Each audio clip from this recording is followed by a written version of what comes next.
नमस्ते बच्चों। तो आज के वीडियो में हम जो है वो नया चैप्टर जो है वो स्टार्ट करने वाले हैं, chapter 6 solid liquid and gases. ये जो मैं पढ़ा रहा हूँ ना बच्चों, आईसीएससी का सिलेबस है, ठीक है, इंटरनेशनल सिलेबस है। जो आईसीएससी का हम बोलते हैं ना, एक होता है स्टेट बोर्ड सीबीएसई और आईसीएससी होता है, तो ये आईसीएससी का है। तो यहाँ पे हम जो है वो इस चैप्टर को अच्छी तरीके से देखेंगे। देखिए, सबसे पहले तो आपको सॉलिड लिक्विड गैसेस समझने से पहले मैटर क्या होता है वो समझना होगा, ठीक है। मैटर क्या होता है, देखिए, all around the earth is made up of matter. हमारे आजू बाजू में जो भी दिखता है ना वो सारा का सारा मैटर ही है। अब मैटर का डिफिनेशन क्या है, देखिए, एवरीथिंग अराउंड अस, यानी ये जो पेन दिख रहा है, ये जो हम सांस ले रहे हैं, हवा है, ये कुर्सी है, ये कैमरा है, ये लाइट है, ये बोर्ड है, सारा का सारा मैटर ही है, ठीक है। अब मैटर समझ में आ गया, यानी जो भी चीज हमें दिख रही है, नहीं दिख रही है, हवा तो दिखती नहीं, फिर भी हम सांस लेते हैं, तो वो भी क्या है, मैटर है। तो सबसे पहले आपको मैटर की डेफिनेशन आनी चाहिए। Matter is defined as anything that has mass, जिसको कुछ ना कुछ मास है, एंड ऑक्यूपाई स्पेस। अब हमें पता है कि जो एयर होती है वो स्पेस को ऑक्यूपाई करती है, तो हवा भी क्या है, मैटर ही है, ठीक है। Matter is found in 3 state, namely solid liquid and gases. अब मैटर जो है वो 3 स्टेट में हमें जो है वो जनरली दिखती है। एक होता है सॉलिड, लिक्विड और गैसेस। 2 स्टेट आपको, ऐसे तो बहुत सारी स्टेट है, ऐसा नहीं कि 3 ही स्टेट है, तो बहुत सारी स्टेट है, पर हमें मेनली 3 स्टेट याद रखनी है और 2 एक्स्ट्रा याद रखनी है। एक होती है प्लाज्मा और एक होती है बोस आइंस्टाइन कंडेंसेट।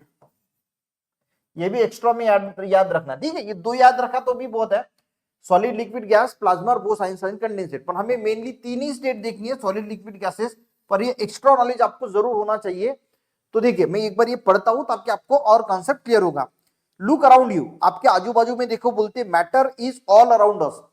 मैटर जो है हमारे ऑल अराउंड अस है। Matter is the air we are breathing. Air भी क्या है, मैटर ही है।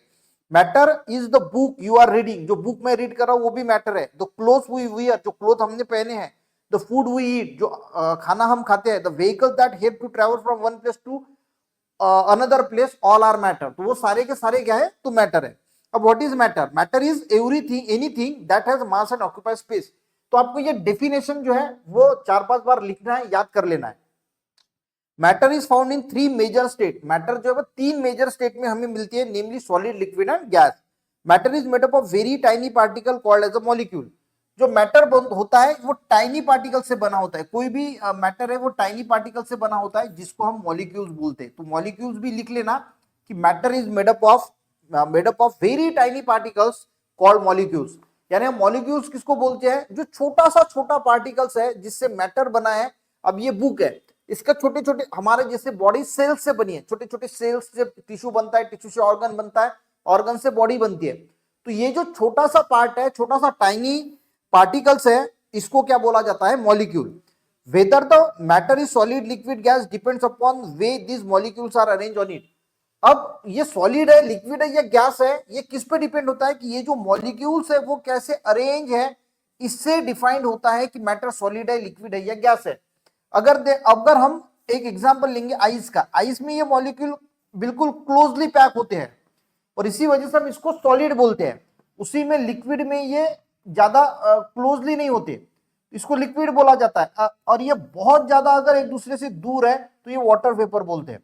तो स्टेट जो है वो सॉलिड, लिक्विड, गैसेस, ये मॉलिक्यूल किस प्रकार से अरेंज है, यानी whether matter is made up of very tiny particle known as molecules. Whether matter is solid, liquid, gas, ये किस पे डिपेंड्स होता है, way these molecules are arrange in it. यानी मॉलिक्यूल कैसे अरेंज है उस पर डिपेंड होता है कि कोई चीज सॉलिड होगी, लिक्विड होगी या फिर गैस होगी, ठीक है। तो अब स्टेट ऑफ मैटर में सॉलिड जो है, एक एक को देखेंगे, सॉलिड, लिक्विड, गैसेस को। नेक्स्ट इसमें हम सॉलिड को देखेंगे। आज के इसमें आपको मैटर समझ में आ गया और मॉलिक्यूल समझ में आ गया। और ये जो 3 स्टेट है ये डिपेंड किसकी होती, किस पे होती है, तो ये जो मॉलिक्यूल्स है ये किस प्रकार से अरेंज है उस पर डिपेंड होता है कि वो सॉलिड रहेगा, लिक्विड